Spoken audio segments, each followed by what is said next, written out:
মৃত ছেলের অংশ থেকে ফিতা ষষ্ঠাংশের হকদার হয়।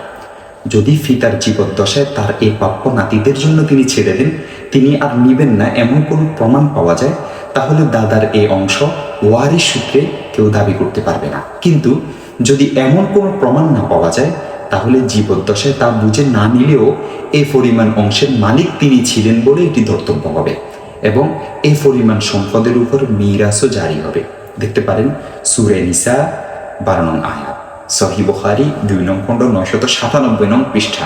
আরও দেখতে পারেন ফাতাওয়া হিন্দিয়া 6 নং খণ্ড 448 নং পৃষ্ঠা, খোলাসাতুল ফাতাওয়া 2 নং খণ্ড 212 নং পৃষ্ঠা, সহিহ বুখারী 2 নং খণ্ড 997 নং পৃষ্ঠা, আল মুহিতুল বুরহানি 23 নং খণ্ড 307 নং পৃষ্ঠা, তাবিয়িনুল হাকায়েক 6 নং খণ্ড 238 নং পৃষ্ঠা।